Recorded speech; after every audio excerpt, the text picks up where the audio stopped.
చెప్తున్నానని చక్కగా చెప్పాడంటే ఆయన సంకల్పం ఏదో ఉంది. నా ప్రియమైన దేవుని బిడ్డలారా, ఈ ప్రజల మీద వాత్సల్యము చూపుతానని దేవుడు చెప్తున్నాడు. గతంలో వారి వ్యక్తిగత జీవితంలో ఎన్నో వ్యతిరేక అనుభవాలు, ఎన్నో ఆటంకాలు, ఎన్నో ఇబ్బందులు, ఎన్నో బాధలు, ఎన్నో కఠినమైన శిక్షలు, రకరకాల ఉద్దేశాలు కలిగిన అనుభవాలు, గాలి చేత కొట్టబడిన అనుభవాలు, ఎవరికి చెప్పినా తీరని బాధలు, కష్టాల మధ్యలో, కన్నీళ్ళ మధ్యలో జీవితాన్ని కొనసాగుతున్న ఉద్దేశం. అలాంటి సందర్భంలో దేవుడు చక్కగా వాళ్ళ జీవితంలో నిత్యమైన కృపతో నీకు వాత్సల్యము చూపేదను. ఆమె చెప్పండి గట్టిగా. ఎలా చూపుతాడు? నిత్యమైన కృపతో. గత జీవితంలో కన్నీళ్ళ మధ్యలో ఉన్నామో, కష్టాల మధ్యలో ఉన్నామో, ఇబ్బందుల్లో ఉన్నామో, ఇరుకులో ఉన్నామో, వ్యాధిలో ఉన్నామో, కానీ మన యేసయ్య అంటున్నాడు, నీకు చక్కటి నిత్యమైన కృపతో వాత్సల్యము చూపును గాక. ఇదిగో మన బిడ్డలందరికీ వాత్సల్యము చూపును గాక. ఎంతమందికి వాత్సల్యం కావాలి? నీ రోగము స్వస్థ కలుగును గాక, నీ బాధలు తీరును గాక, నేను అద్భుతంగా మార్చును గాక, నూతనంగా బాప్తిసం పొందే కృప దయచేయును గాక, ప్రతి కన్నీళ్లు తొలగించును గాక, ప్రతి అప్పులు తొలగించును గాక, ఆత్మ సంబంధిని దీవించే కృప దయచేయును గాక, యేసయ్య వాత్సల్యము చూపును గాక.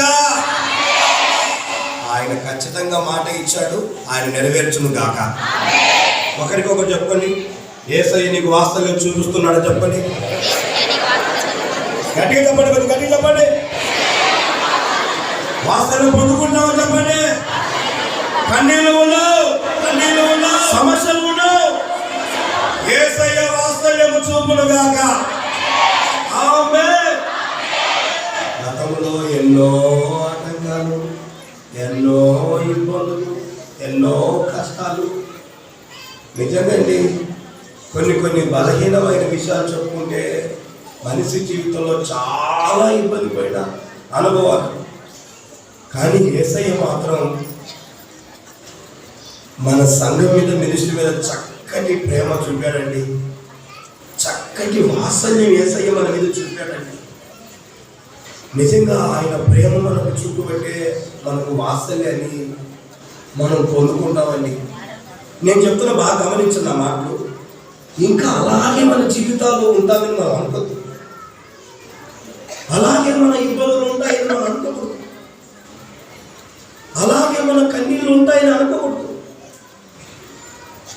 నిజంగా ఆయన చూపే వాత్సల్యం అనేది మన జీవితంలో ఒక అద్భుతమైన కార్యం దేవుడు జరిగించును గాక.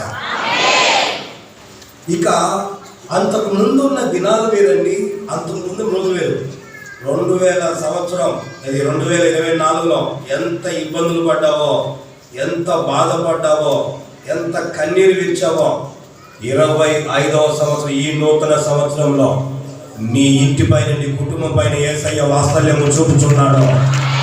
యేసయ్య వాత్సల్యం పొందుకుంటున్నావు.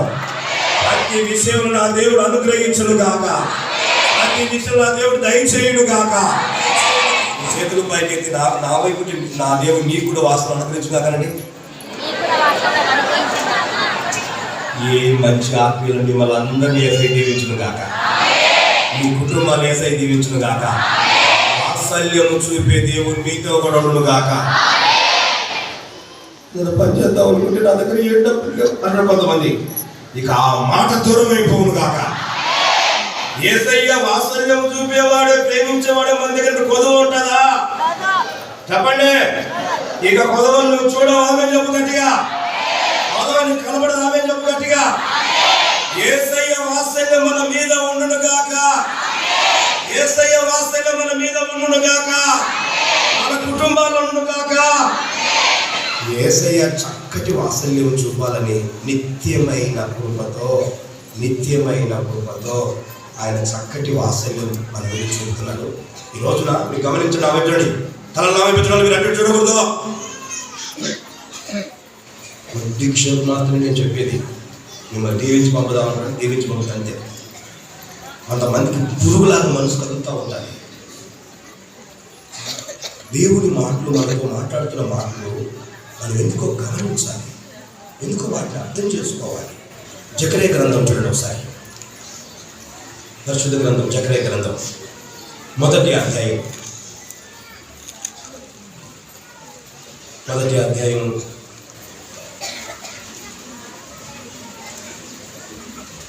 గమనించాలి. ఆ మాట 1వ అధ్యాయం 16వ వాక్యం గమనించండి. కాబట్టి ఏమనగా మా వాత్సల్యము గల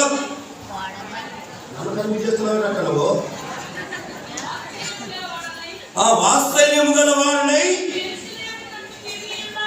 యెరూషలేము తట్టు తిరిగి ఉన్నాను. ఆమేన్ చెప్పండి గట్టిగా. ఇది యేసయ్య మందిరం. ఆమేన్. ఎవరి తట్టు తిరిగి ఉన్నాడు? ఏ విధంగా తిరిగి ఉన్నాడు? వాత్సల్యము గలవాడై యెరూషలేము తట్టు తిరిగి ఉన్నాడు. అంటే అంతకుముందు తిరిగి లేడనే కదా. ఏంటంటే నాయకుడు ఇప్పుడేమన్నాడు? వాత్సల్యం గలవాడై ఎవరి వైపు తిరిగి ఉన్నాడు? యెరూషలేము వైపు తిరిగి ఉన్నాడు. అంటే 2020 తిరగలేదే కదా. ఇంకోటో మీకు ఏమన్నా బాగా గమనించాలి.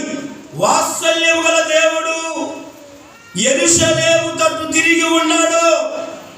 అంటే మనమంతా ఇప్పుడు ఎక్కడున్నాం? మనము దేవుని మందిరం యెరూషలేములో మనము ఇప్పుడు యేసయ్య ఎవరి వైపు తిరిగి ఉన్నాడు? మనల్ని అందరూ చూస్తూ ఉన్నాడు. మనల్ని అందరూ చూస్తూ నీకు అప్పుడప్పుడు ఒకసారి చూస్తుంటావు, కానీ యేసయ్య మాత్రం నిన్నే చూస్తున్నాడు వాత్సల్యముతో. ఎలా చూస్తున్నాడు? యేసయ్య వాత్సల్యముతో నీ వైపు తిరిగి ఉన్నాడో, నీ వైపు తిరిగి ఉన్నాడో.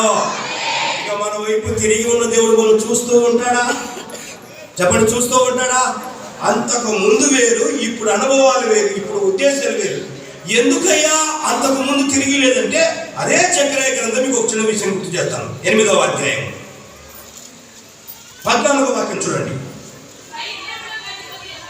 యెహోవా సెలవిచ్చినది ఏమనగా, ఏం పుట్టించారమ్మా? అందుకే ఆయన అంతకుముందు తిరగలేదు. ఏం పుట్టించారు? అంతకుముందు కోపం పుట్టించారు కాబట్టి యెరూషలేము వైపు తిరగలేదు. మీరు గమనించాలి. ఎందుకయ్యా యెరూషలేము వైపు అంతకుముందు తిరగలేదంటే పితరులంట కోపం పుట్టించారంట. కోపం పుట్టించే అనుభవాలు బాగా నమ్మించాలి. మన పితరులు ఇజ్రాయేల్ ఉన్నారండి. ఎన్నిసార్లు మన యేసయ్యకు కోపం పుట్టించారు? ఎన్నిసార్లు యేసయ్యకు వ్యతిరేకంగా తిరిగారు? ఎన్ని సందర్భాలు కోపం పుట్టించారు? ఇది చేయొద్దంటే అదే చేయడం, ఇలా పోవద్దంటే అలాగే పోవటం, ఇలా వెళ్ళొద్దంటే అలాగే వెళ్ళటం. నిజంగా దేవుని కోపం మామూలు కాదండి.